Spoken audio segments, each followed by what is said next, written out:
name is Chandler, and my persuasive speech topic is the dangers of social media for college students. They can also have a positive twist if managed in the correct way. So think of it in this way. It's incredibly easy to snap a selfie and post it on Instagram, and it's really easy to tweet 140 characters of seemingly innocent information. But what you're up to, what you're doing, where you are, and who you're with can have serious repercussions if someone's monitoring what you're posting. So think of it as you need to have a responsible and well-filtered management of your social media presence online, because the page that represents you is the way that other people who may not have met you in person see you before they've actually met you.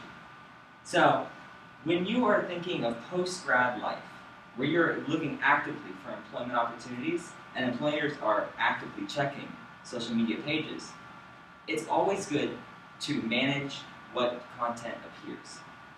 And studies show that a very high proportion of students in college use social media. And it also has a high proportion of employers that actively check.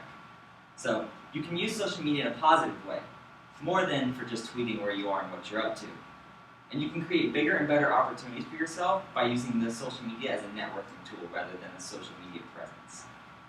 USA Today did a study on college students and discovered that 68% of students used social media to acquire an internship. So that's a valid resource that shows you that there's positive that can come out of it. And the idea is that you should take ownership and responsibility of what is filtered through your social media pages and the consequences and benefits of what doing so or not doing so can be.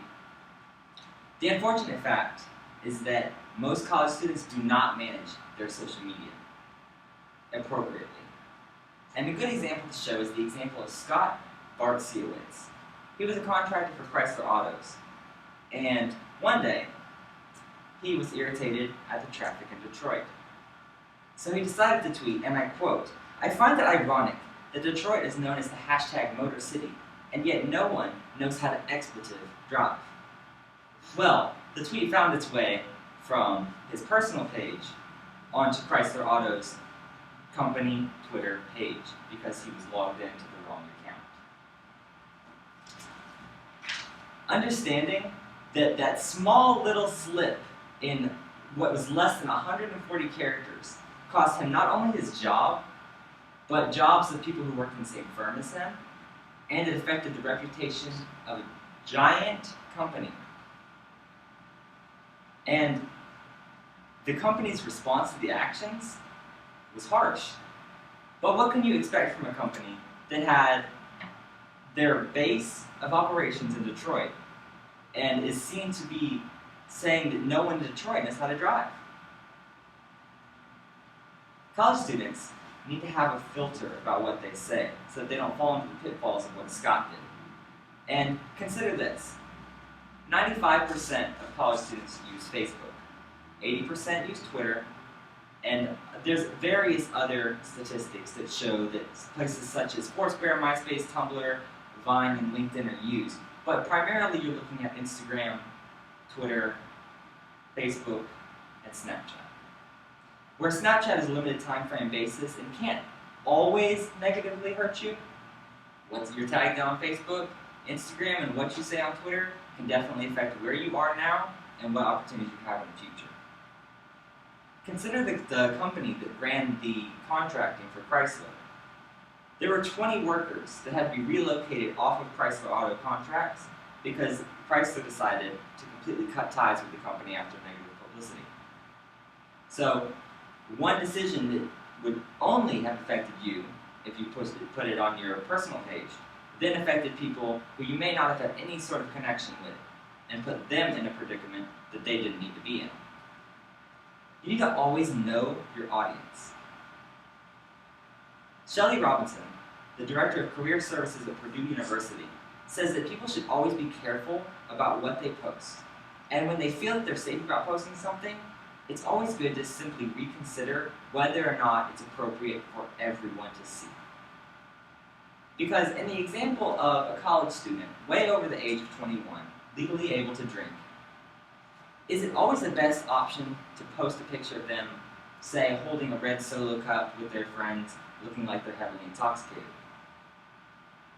No. So, even in the case that you're not behind the social media machine of a giant company, it's always good to maintain a positive image online that doesn't have any negative or derogatory statements towards anyone, and maintains a positive image where you don't look like you're intoxicated. So learning from that example of Chrysler, leave the expletives and negatives off your pages and keep it positive as much as you can. And keep everything through the idea of a filter. Both the large scale and the small scale solutions are the same.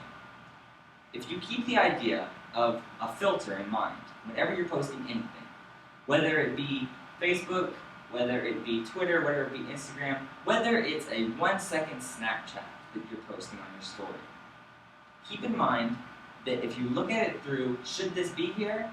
And if it even slightly crosses your mind that the answer is no, then leave it off of social media. You need to always apply that filter to your online presence, and that includes monitoring what other people are saying about you as well. If you keep the cleanest social media page intentionally, and your cousin posts a picture of you where you're doing something you shouldn't be, that picture exists forever.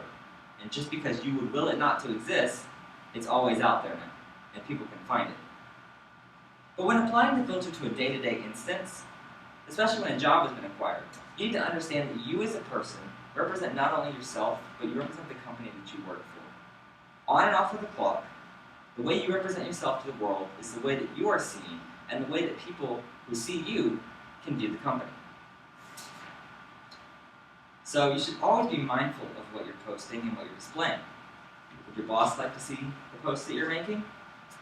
And when the idea of a filter is implemented, the fear of falling into a situation like Scott and Chrysler Autos would be diminished or eliminated. Because when applying a filter, a tweet such as the one that cost him his job would never have been posted even on a personal page in the first place. And failure to apply this filter can result in negative actions such as the dismissal of the company, such as Scott, or the failure to acquire desired jobs to the inspection of your online presence. The idea is that the filter is very important in keeping your personal image online clean and attractive to employers, and keeping the filter in mind will ward away any negative consequences that could potentially arise. Revisiting the points that college students have a high percentage usage of social media platforms and tend to use them irresponsibly is important when you think that you need to monitor all of your online image. And overall, it's important to see that holding this personal, very personal, positive online image that represents you to people you may not even come in contact with yet can have a lot of good things that come for you down the road, whereas holding a negative online image is not ideal and can potentially result in problems associated with posting unfiltered social media. Just remember, if you wouldn't want your parents or your boss to see what you're posting, then maybe you shouldn't post it at all.